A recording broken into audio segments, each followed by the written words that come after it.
Morning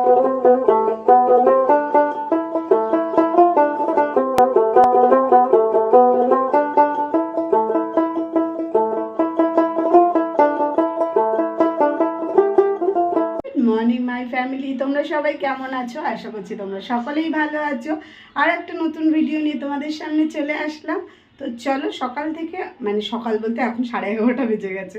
তো অনেকটা late করে ব্লগটা স্টার্ট করলাম, কারণ এখনও পর্যন্ত কিছুই কাজ করিনি। কিছু মানে ওই বাসি কাজগুলো, ঘরদর ঝাড় দিয়েছি, বাসন মেজেছি, এই তো হয়েছে। আর টিফিন খেয়েছি, সকালে খেয়েছিলাম চা আর পাউরুটি। তো এখন রান্না বসিয়েছি প্রায় অনেকক্ষণই। ডাল মানে ভাত হয়ে গেছে, এই যে দেখো ভাত উপর দিয়ে দিয়েছি, আর ডাল বসিয়ে দিয়েছি, ডাল সেদ্ধ হয়ে গেছে। আর এদিকে হচ্ছে গিয়ে দাঁড়া, এই যে কলা পাতা বলছি, লাউ পাতা সেদ্ধ বসিয়েছি। আর এই যে ডাল, একটা রেসিপি রান্না করব, কারণ এই মা নিয়েছে ফ্যাসা মাছ। এই যে, তো এই ফ্যাসা মাছটাই আমার ইচ্ছা আছে একটু অন্যরকম করে করার। তো এই মাছটা সাধারণত হচ্ছে গিয়ে ঝাল বা সর্ষে বাটা টাটা দিয়ে করে, তো আজকে একটু আমি লাউ পাতা দিয়ে করব। তো চলো, এই রেসিপিটা তোমাদের সঙ্গে সত্যি কথা বলতে শেয়ার করার ইচ্ছা আছে। তো একদম নিজের মন থেকে করছি, জানি না কেমন হবে খেতে, অবশ্যই খেয়েও তোমাদের বলবো কেমন লাগছে। তো তোমরাও ট্রাই করতে পারবে। তো চলো, এদিকে হচ্ছে কি আমি টমেটোটা ঘষে নিয়েছি। তো এরপরে কি কি করছি চলো তোমাদের দেখাতে থাকি। তো এই যে টমেটোটা দিয়েছি, এর মধ্যেই লঙ্কাগুলো দিলাম। গুঁড়ো লঙ্কা নেই জানো তো, তার জন্য এতগুলো কাঁচা লঙ্কা দিয়ে দিলাম। এরপর দিয়ে দেবো একটু নুন, আর দেব হচ্ছে গিয়ে তোমার একটু হলুদ, একটু বেশি করে দিই। লঙ্কার গুঁড়ো নেই তো, হলুদ দিয়ে কালারটা করতে হবে। আর এর মধ্যে দেবো একটু জিরের গুঁড়ো, একটু বেশি করেই দেবো। একটুখানি বেটে দিলে ভালো হতো, কিন্তু মিক্সিটাও খারাপ, শিল নোড়াটাও আনা হয়নি এখনও পর্যন্ত। এই তো, আর এর মধ্যে দেবো একটু সর্ষের তেল। চলো তেলটা দিয়ে দিই, একটু বেশি করেই দিলাম। এবার এটাকে ভালো করে মিক্স করে আগে রাখবো, ঠিক আছে?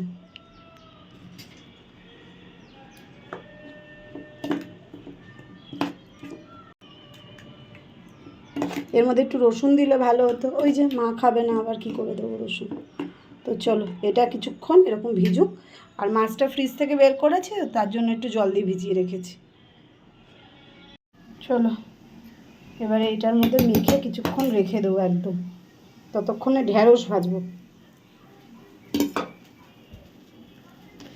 এর মধ্যে ভালো করে মশলাটা ঢুকে যাবে, তারপরে পাতায় মুড়বো। আর পাতাটা এই যে জল ঝরতে রেখে দিয়েছি, একটু ভাপিয়ে নিয়েছি। বর্ষার পাতা তো, এর জন্য একটুখানি কেমন লাগলো, ভাবলাম যে একটু ঝাঁপিয়ে নিই বলছি, দেখছো? তো এর জন্য ভাপিয়ে নিলাম। চলো, ডালটা সোমবার দেবো, ঢ্যাঁড়সটা ভাজবো, ততক্ষণ এটা ঢাকা দিয়ে রেখে দিই কিছুক্ষণ, ভালোভাবে মেখে ভেতরে মশলাগুলো ঢুকে যাবে। আর এদিকে ডালটা ফোড়ন দেবো। ঢ্যাঁড়স ভাজা বসিয়ে দিয়েছি, মায়ের তর সইল না, এরকম করেই ভাজতে বললো আজকে।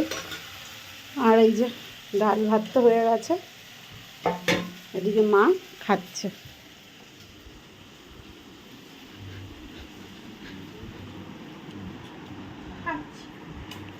ঢঙি মাসি এখন যাবে কীর্তনে, ডাল ভাতই খাচ্ছে, ওই নাম হবে তাই। এখন আমি পাতার মধ্যে মাছগুলো সব মানে পুর ভরে নেবো আর কি, মাছগুলোই পাতার মধ্যে পুর করে নেবো। বেশ টেস্টি হয়েছিল খেতে, কিন্তু একটু ভুল হয়ে গেছিলো। তো সেটা তোমরা আস্তে আস্তে দেখতেই পাবে কি ভুলটা করে ফেলেছিলাম। কিন্তু তোমরা করে খেতে পারো আমার মতন করে, খুব ভালো হবে। যদি এটা শিলপাটায় বেটে নেওয়া যায় বা মিক্সিতে জিরেটা বেটে নেওয়া যায়, তাহলে আরও বেশি ভালো হবে খেতে, এই আর কি।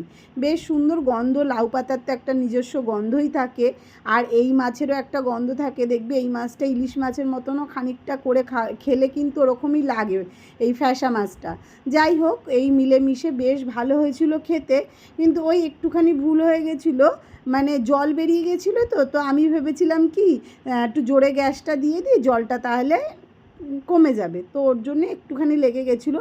কিন্তু ভালো হয়েছিল, একটু ভিজে ভিজে থাকলে হয়তো ভালো লাগতো, বেশি ভালো লাগতো আর কি খেতে। একদম রেডি করে নিয়েছি সুন্দরভাবে। আর এই যে ভাজাটা ভেজেছিলাম ঢ্যাঁড়স, সেটাই আর কি তোমাদের দেখালাম, বেশ ভালো হয়েছিল। এরকম করে এবার থেকে আমি ঢ্যাঁড়সগুলো ভাজবো, জানো তো।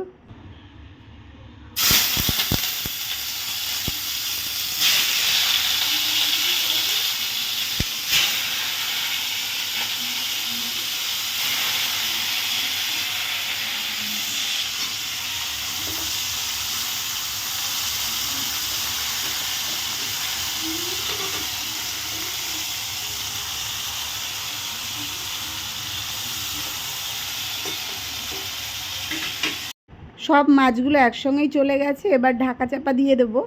আর এদিকে হচ্ছে গিয়ে পাপান খাবে না, ওকে ভাত দিয়ে দিয়েছি ডাল দিয়ে আর ভাজা দিয়ে। ও মাছ খাবে না। এই মাছ নিয়ে এক হয় অশান্তি। মাছ হলে বেশ একটু ভালো লাগে খেতে, কিন্তু এই যে ছেলে তো খাবে না, তো ওকে ডাল ভাতটাই দিয়ে দিলাম। দেখলো ওদিকে ছেলে খাচ্ছে, আর এদিকে এত সুন্দর গন্ধ বেরিয়ে গেছে, সারা বাড়িময় গন্ধ হয়ে গেছে। লাইটটা জ্বালাই। অনেকটা জল বেরিয়ে গেল, জানি না কেন। তো ওটা আমি এখন আর নাড়ানাড়ি করবো না।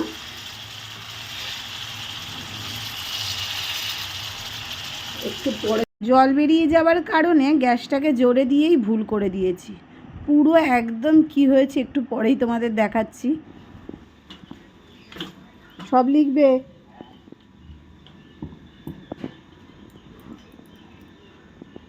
চলো, ও তো চলে গেল, এবার আমি স্নান করবো, খাবো। তালা দিয়ে রাখি, ওখানে তো আমাদের সব দেখো উল্টো লাগিয়েছি। বাড়িতে কেউই নেই, কাকাকে নিয়ে গেছে হসপিটালে। হসপিটালে না, প্রাইভেটে দেখাতে গেছে, কালকে হয়তো হসপিটালে যাবে। এই তো ওদিকে রান্নাও হয়ে গেছে। লাইট না জ্বালালেই অন্ধকার।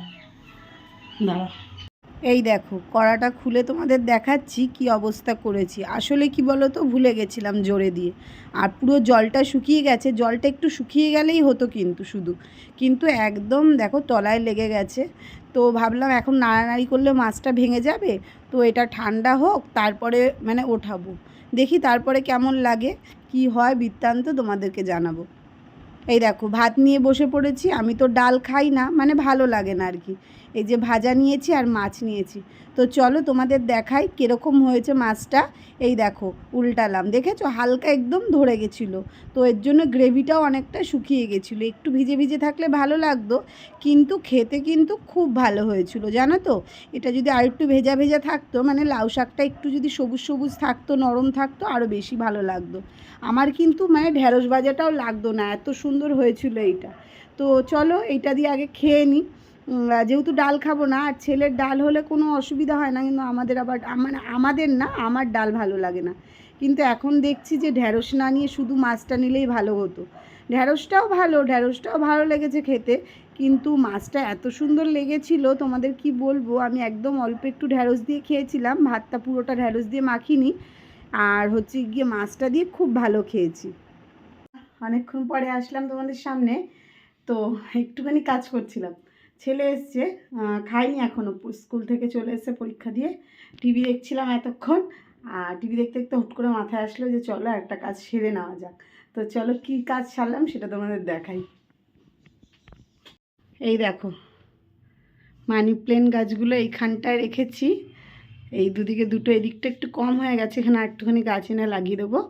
আর এখানে যে গাছটা ছিল সেটা নিয়ে চলে এসেছি এই জায়গাটা। তো আমার ইচ্ছা আছে ঘরটা একটু সুন্দর করে গোছানোর, টুকটুক করে। তো সেরকম জিনিস নেই, আমি কী দিয়ে করেছি বুঝতে পারছো। এই দেখো বোতল কেটে বসিয়ে দিয়েছি, খারাপ লাগছে না। এটাও কিন্তু একটা বোতল। তো বেশ ভালো লাগছে এইখানটায়। ঠাকুরটা অনেকটা ওপরে উঠে গেছে। তো চলো এই জায়গাটা কিছু একটা করা যাবে। এখন দড়ি আছে জামা কাপড়ের জন্য, এরকম লাগছে। তো এইটা করলাম, কিছু করবো, সেটা হচ্ছে ওই ঘরের জন্য। তো ওই ঘরে একটা জিনিস বানাচ্ছি, সেটা হোক, তারপর তোমাদের দেখাবো হওয়ার পরে। তো ওখানেও কিছু একটা গাছ দিয়ে ডেকোরেশন করার ইচ্ছা আছে।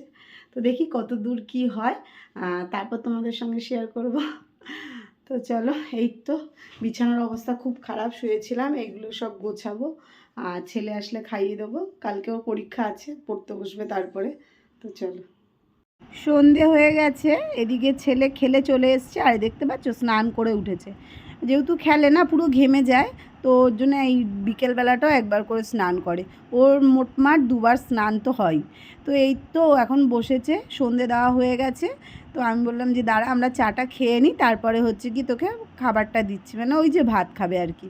তো এই তো ওকে বললাম যে তাহলে তুই 2টো বিস্কুট খা, কারণ হচ্ছে কি বলো তো, সেই মানে দুপুরবেলা খেয়ে গেছে তোমার 1টার সময়, খিদে তো পেয়ে যায়। তো আমরা বললাম যে আমি চাটা খেয়ে নিই, চা খেতে খেতে আবার ভাত বাড়তে যাবো, আমার চাটা ঠান্ডা হয়ে যাবে। তো ও মানে স্নানে গেছিলো, আমি ততক্ষণে চাটা করে নিয়েছি। আমি বলছি ঠিক আছে, তারপরে হচ্ছে গিয়ে সন্ধে দিয়ে দেবে, তারপরে খেতে দেবো আর কি। তার জন্য ওকে 2টো বিস্কুট দিলাম। আর এদিকে মা আমি 2-3 জনে মিলেই বসে পড়েছি। মা তো রচা খায়, আর আমার তো রচা একদমই ভালো লাগে না। আর মা রেডি হয়েছে, সকালে গেছিলো কীর্তনে তোমাদের বললাম, তো রাতেও সেখানেই অনুষ্ঠান রয়েছে, তো সেখানেই যাবে আর কি। আর দেখো মা চালাকি করে বিস্কুটটা দেখলে কীরকম পাপানের দিকে দিয়ে দিল, যেন আমরা না বুঝতে পারি। কিন্তু সবার তো গোনাগুনতেই থাকে বিস্কুট, মানে দেখো 2টো আমি নিয়েছি, মাকে 2টো, পাপানকে 2টো দিয়েছি। মা চালাকি করে পাপানের দিকে একটা দিয়ে দিল, যাতে না আমরা বুঝতে পারি। এই তো করে না মারা, যেমন আমি করি। আর বকানিও খাই আমার ছেলের কাছে, চালাকি করে খাবার দাবার খাইয়ে দিই যখন। আর এদিকে আমার মাও করছে, আগে আমার ওপর করতো, এখন আমার ছেলের ওপর দিয়ে করছে। এই তো ব্যাপার স্যাপার। তো চলো এদিকে আমরা চাটা খেয়ে নিই, চাটা খেয়ে তারপরে হচ্ছে গিয়ে পাপানকে খেতে দেবো। তো চলো ভিডিওটা আর মানে করিনি তারপরে। তো চলো ভিডিওটা এখানেই শেষ করে দিচ্ছি। তোমাদের কেমন লাগলো অবশ্যই জানিও, ভালো লাগলে লাইক কমেন্ট শেয়ার করে দিও। আর যারা নতুন আছো তারা অবশ্যই চ্যানেলটাকে সাবস্ক্রাইব করে দিয়ে এই দিদিভাইটার পাশে থেকো। তো চলো আজকের মতন টাটা, সবাই ভালো থেকো, সুস্থ থেকো আর সাবধানে থেকো।